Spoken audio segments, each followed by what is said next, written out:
After 11 consecutive victory against West Indies, Bangladesh suffered two back-to-back losses. So it's going to be really frustrating for the Tigers and also for the supporters. You know, Bangladesh just posted in the second ODI, it was the do-or-die game. Bangladesh must have to win, and in a must-win game, Bangladesh just lose the game without any kind of competition. You know, Bangladesh posted just 227. It could have been 127. Just after that, Mahmudullah Riyad and Tanjim Hassan Saqib 90 odd run partnership. Bangladesh posted 227. But in a modern day cricket, 227 and 250 is not good enough. You must have to score 300 and plus. As the wicket was very good, from the commentary box, everyone was praising that it's a belter one and it's a very, very batting wicket. The way Tanjid Hassan Tamim was batting, it was look like a 350 and 320 run scores, but ultimately Bangladesh scored 227. But it's something like more than 227 because one that stage Bangladesh lose 7 wickets within 110 runs, and after that partnership. Just I want to say some very, very critical issues that what is the problem why Bangladesh has not been able to perform in ODIs in recent times, because we have seen back-to-back series loss against England and Afghanistan in recent times, and exactly what happened to Bangladesh. I think a lot of things, there is no balance, and the dressing room environment is also crucial. At the same time, you cannot deny there is no Shakib Al Hasan and Mustafizur Rahman, the most influential performer over the years in ODIs. So you cannot deny them. Mustafizur was never a part, just played 2 or 3 matches in test. So I just don't want to relate this success and failure to test matches, because in recent time Bangladesh played well in test matches. You know, Bangladesh whitewashed Pakistan and they beat New Zealand in New Zealand, and they also clinched the victory over West Indies after 15 years later. But what is that? You cannot relate to that success to ODIs, because in ODIs you are suffering, you are struggling. Which is our main format over the years?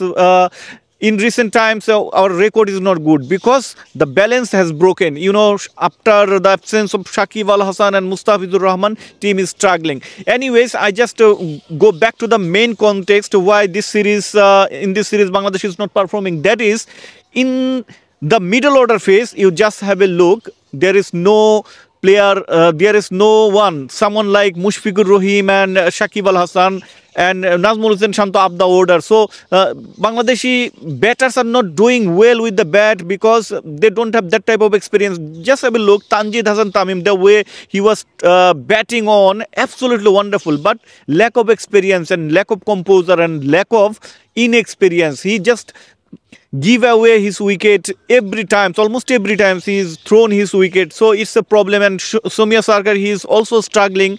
And at the same time, we have to talk about Liton Kumar Das. He's not in good shape in last 2 or 3 years, but our selectors and our cricket board backing him up over the years and is still backing up. But you have to agree. But you have to confess the reality. You have to agree and you have to admit the reality. The reality is that Liton Kumar Das is not in form. So you have to drop Liton Kumar Das.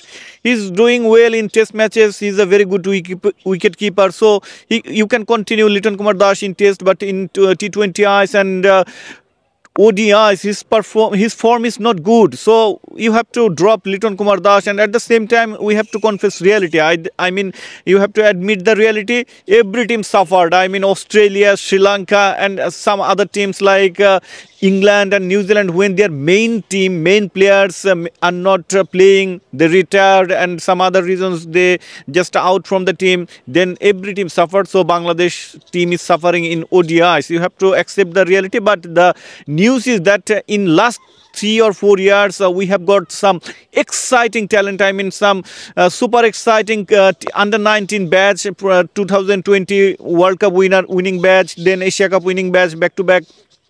So when you will pick some of these players, then Bangladesh team will be definitely strong and Bangladesh will perform well. So it's going to be really important, and I think it's going to be really tough for this team to perform well in ODIs, especially. I'm not sure where Bangladesh will be able to avoid whitewash or not, but if Bangladesh got whitewashed, I will not be surprised. So this is the news from us from Crickline. So thank you very much for watching Crickline. We will be back with another video. Stay tuned to Crickline. Thank you very much.